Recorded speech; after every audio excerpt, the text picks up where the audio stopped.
Hi mga kapatid, mahirap talagang makipagsapalaran sa ibang bansa. Lalo na tayong mga iglesia ni Cristo, may mga bansa na talagang walang pagsamba or may pagsamba, pinahihintulutan, pero tago, marami sa atin ang gustong makipagsapalaran o magtrabaho sa ibang bansa. At nagkakaroon tayo ng mga pagsubok na hindi natin inaasahan na mangyayari. Pero ang paninindigan natin ay buong buo na kahit anong mangyari, hindi natin iiwan yung tungkulin natin, yung pagka-iglesia natin, at mananatili tayong matatag anumang pagsubok ang dumating. At hanga ako dito sa kapatid natin na nagbahagi ng kanyang kwento. Nakita ko lang to sa kabilang app, sa Black App. So, panoorin natin siya at sigurado ako may inspired kayo sa kwento niya. Pupugutan ka pag nagpumilit kang sumamba kasi bawal ang ibang relihiyon, bawal ang INC dito. Yan ang sinasabi sa akin ng mister ko noong magpunta ako ng Saudi. Iniwan ko ang aking pagiging pangulong mang-aawit at tungkulin sa pananalapi para masundan ko ang aking asawa sa Saudi Arabia. Sinabi pa nga sa akin noon ni kapatid na Joel Calago, ang aming dating tagapangasiwa ng Samar South, na baka mapahamak lang ako. Ang sabi ko, sandali lang ako at may aasikasuhin lang ako, may titingnan at i-confirm. So in short, napunta ako doon. 1 week na hindi ako nakasamba, so ang pangit ng pakiramdam. Pagka tunay na lingkod ka, pagka sanay kang sumamba, hindi ka mapakali pag nakakaliban ka. Hindi sa mayroong fine, hindi totoong may fine. Pero ikaw na nakakaalam, nakakakilala ng kahalagahan ng pagsamba sa Diyos, ay hindi ka mapapakali. Kailangan makasamba ka. Dahil sa pagpupumilit na makasamba, sinabi ko sa asawa ko na ihanap niya ako ng kapatid ng isang iglesia ni Cristo, kasi buo ang aking paniniwala na pag may mga kapatid sa isang lugar, siguradong may pagsamba. Dahil doon, ikinulong ako ng aking asawa sa loob ng bahay. Ikakandado niya ang pinto pagka pupunta siya sa trabaho. At mabubuksan lamang yun sa gabi pag uwi niya galing trabaho. Hindi ako nawala ng pag-asa. Inobserbahan ko ang gawi niya pag dumarating sa bahay galing trabaho. Naobserbahan ko na pagkabukas niya ng pinto, didiretso siya ng CR para magbanyo. So, sa ikatlong gabi, inihanda ko ng aking sarili. Ang aking abaya, yung isinusuot sa Saudi ng mga babae, yung abaya at saka yung dito sa buhok, ay isinabit ko sa likod ng pinto.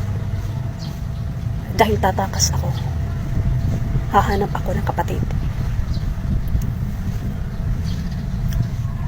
So, pagdating niya galing trabaho, dumiretso nga siya ng banyo, hindi niya nailak ang pinto.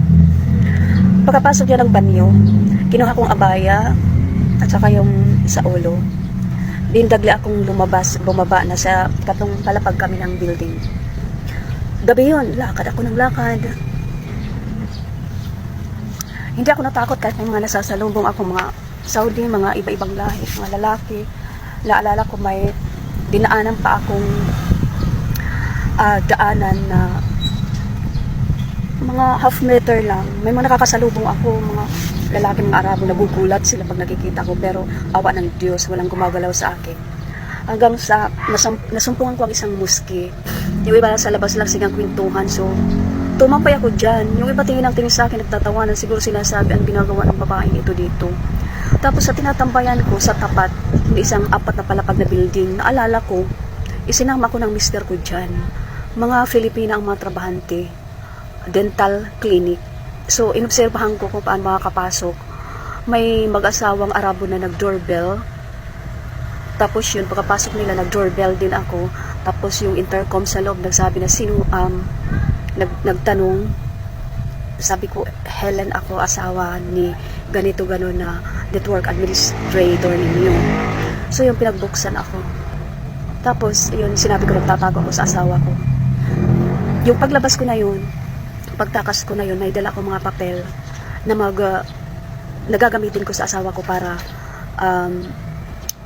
mapwersa siyang ihanap ako ng kapatid. Yung mga papel na yun ay program na ginawa niya para sa isang parang lottery na siya ang bankero. So bawal yan doon kasi sugal yun. Pinitbit ko yun. So, yun. Mga 3 araw na yata ako sa dental kasi nakiusap ako doon sa mga Pinay na huwag sasabihin. Kahit araw-araw na napunta doon ang mister ko, pinagtataguan ko, tapos nakiusap ako sa kanila na huwag sabihin. Pero dahil nga hindi na mapakali yung mga Pinay doon, kasi ipinaalam na pala sa buong lugar na nawawala ako. So, yun, lumabas na ako. Sabi ko sa mister ko, ilalabas ko ito. Ibibigay ko ito sa employer mo pag hindi mo ako hinahanap ng kapatid. Eksaktong nakita yun ng employer. Pero hindi niya maintindihan kasi mga numbers. So, yung asawa ko, ipinagtanggol siya ng mga Pinay doon na trabahante na ano lang daw yun, paraffle, mga appliances na ipaparaffle, ganun. So, hindi ako nakipagdebate. Pero yung titig na titig ako sa mister ko, sabi ko hindi lang yan, may kopya pa ako. Ihanap mo ko ng kapatid. So, yun.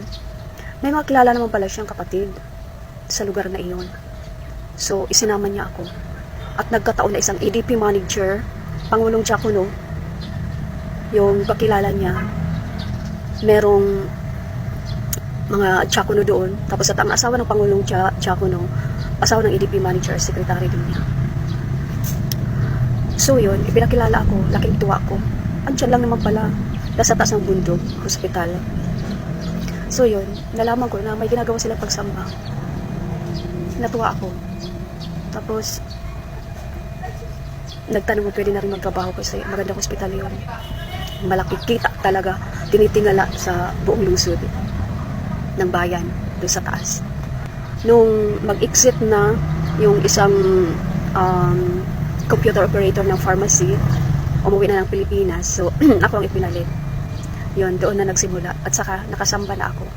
Basta maninindigan ka talaga. May mga pagsamba doon, oo.